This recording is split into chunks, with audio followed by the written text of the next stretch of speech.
दोस्तों नमस्कार। आज हम बात करेंगे कि भारत की सेना फ्रांस की कंपनी डसोल्ट से आखिर क्यों राफेल के सोर्स कोड मांग रही है। आइए जानते हैं कि ऐसा करने के पीछे क्या वजह है। सोर्स कोड बेसिकली एक प्रकार से उसका वो कोड होता है जिसके ऊपर पूरा सिस्टम रन करता है। तो आप देखेंगे कि जैसे कि एक ऑपरेटिंग सिस्टम होता है तो उसका भी एक सोर्स कोड होता है। अगर वो हमें मिल जाता है तो हम उसमें मनचाहा फेरबदल कर सकते हैं। क्योंकि राफेल विमान जो होते हैं तो उसमें बहुत सारे प्रकार के हथियार लगाने पड़ते हैं, जैसे कि इजराइल का ये स्पाइस बम होता है, इसको भी हम लगाना चाहते हैं, या अन्य तरह के जो बम होते हैं वो लगाना चाहते हैं। तो इनको लगाने के लिए, उनसे कनेक्ट करने के लिए हमारे पास में मैकेनिज्म होना चाहिए अपने हिसाब से उसको परिवर्तन करने का। तो ये जो सोर्स कोड लिखा है डसोल्ट के इंजीनियर्स ने लिखा है, अगर हम कोई बम लगाना चाहते हैं तो पहले हमको डसोल्ट से परमिशन लेनी पड़ेगी या उनसे एक्टिवेशन कोड लेना पड़ेगा।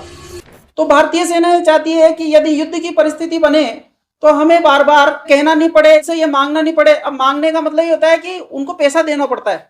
मेरे कहने का मतलब ये है कि ये कोई ऐसे आसान काम नहीं है। होता क्या है कि ये जो कॉम्प्लेक्स वेपन होते हैं इनको जब खरीद लिया जाता है एक बार, तो आमजन में ऐसा पर्सपेक्टिव बनाया जाता है कि भाई ये हमारा हो चुका है, पर ऐसा नहीं है। तो भारत सरकार है वो विमान वगैरह खरीदती है तो वो उस कंपनी से एंड यूज मॉनिटरिंग एग्रीमेंट करती है। आप इसको ऐसे समझ सकते हैं जैसे कि आप कोई नया मोबाइल खरीदते हैं तो नया मोबाइल खरीदने से पहले आपके सामने स्क्रीन पर एग्रीमेंट आपको उसको ओके करना पड़ता है, तब जाकर के आप उसको इस्तेमाल कर सकते हैं। मतलब आप उसको सारे अधिकार दे देते हैं, आप हमारी बातें सुन सकते हैं, रिकॉर्ड कर सकते हैं, सारे अधिकार आप उसको देते हैं, तब जाकर के वो मोबाइल आप इस्तेमाल कर पाते हैं। ठीक इसी प्रकार से एंड यूज मॉनिटरिंग एग्रीमेंट में कुछ ऐसी शर्तें होती है जो हमें माननी पड़ती है, अन्यथा हम विमान खरीदने के बावजूद भी हम उसको चला नहीं पाएंगे। कैसी शर्तें होती है, जैसे कि स्पेयर पार्ट्स, जैसे मान लीजिए हमने डसोल्ट से एंड यूज मॉनिटरिंग एग्रीमेंट किया तो स्पेयर पार्ट्स हमको डसोल्ट से खरीदने पड़ेंगे। हम उसकी रिवर्स इंजीनियरिंग नहीं कर सकते, हम उसकी नकल नहीं कर सकते, हम उसमें कोई फेरबदल नहीं कर सकते। अगर हमको उसको इस्तेमाल करना है तो हमको पहले डसोल्ट को भेजना पड़ेगा एप्लीकेशन की हम इसको इस्तेमाल करना चाहते हैं।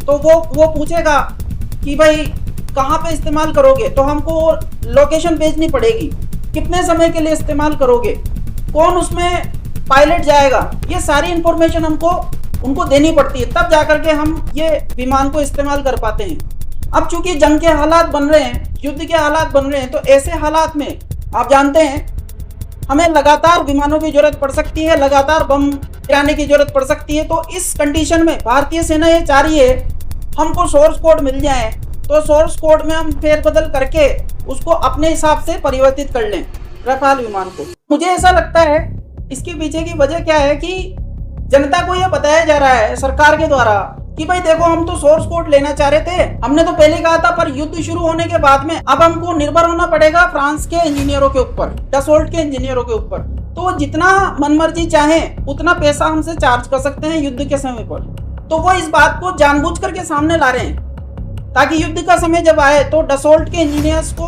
हम जो मुंह मंगा दाम पे कर रहे होंगे उस टाइम पे, तो जनता क्वेश्चन नहीं करे और जनता को वो लोग ये कह सके हैं कि भाई हमने तो पहले बता दिया था कि भाई ये सोर्स कोड हमको लेना पड़ेगा और ये सब चीजें होंगी। तो इस वजह से ये सोर्स कोड वाली बात मीडिया में चलाई जा रही है। दरअसल प्रॉब्लम ये है कि भारतीय मीडिया में विदेशी निवेश होने की वजह से वो लगातार भारतीय लोगों को कन्विंस करता जा रहा है और लगातार भारतीय सेना में विदेशी हथियारों को भारत की सरकार के द्वारा और भारत के नेताओं के द्वारा इंस्टॉल किया जा रहा है। भारत की सेना में अभी पूर्ण रूप से विदेशी हथियार आ चुके हैं और विदेशी हथियारों का सबसे बड़ा जो नुकसान है वो यही है कि हमको उनके साथ में एंड यूज मॉनिटरिंग एग्रीमेंट करना पड़ता है, जिसकी वजह से हम उसको हथियार को खरीदने के बावजूद भी इस्तेमाल नहीं कर सकते। तो हमारे जितने भी हथियार है, चाहे वो मिराज है, चाहे वो राफेल है, मैं यहाँ पे बताना चाहता हूँ जो तेजस विमान है उसका भी इंजन हम नहीं बनाते हैं, वो इंजन भी जनरल इलेक्ट्रिक जो अमेरिकन कंपनी है वो बनाती है, तो उससे हमें खरीदना पड़ता है। अच्छा, इसमें एक और बात जो कोई भी यूट्यूबर आपको नहीं बताएगा कि इन सभी विमानों में ये कॉम्प्लेक्स वेपन है, बहुत जटिल वेपन होते हैं, तो इन सभी विमानों में किल स्विच होते हैं। उसको एक्टिवेट करके उस विमान को अगर वो मैन्युफैक्चरर कंपनी चाहे तो बंद कर सकती है, और ऐसा हुआ भी है। जब अफगानिस्तान से अमेरिका गया तो वहां पे जितने भी उसके हेलीकॉप्टर्स या जो भी विमान इत्यादि थे वो सब निष्क्रिय कर दिए गए। किल स्विच एक्टिवेट करके। तो ये बहुत ही ज़्यादा गंभीर मसला है, इस पर कोई भी यूट्यूबर बात नहीं करना चाहता है। सिर्फ और सिर्फ रियल फैक्ट एनालिसिस चैनल पर इसी प्रकार की गूढ़ जानकारी आपको उपलब्ध हो रही है, तो आप इस जानकारी को जरूर शेयर करें। हमारी जानकारी को सोशल मीडिया के द्वारा दबाया जाता है, अतः आपका यह फर्ज है कि इस प्रकार की जानकारी को निजी रूप से अपने परिवार, दोस्तों, रिश्तेदारों के साथ में शेयर करें। तो मैं बात कर रहा था कि जो भारत की सेना है वो सोर्स कोड चाहती है, जबकि सोर्स कोड क्या, हम तो पूरे तरीके से ही उनके एजेंडे में फंसे हुए हैं।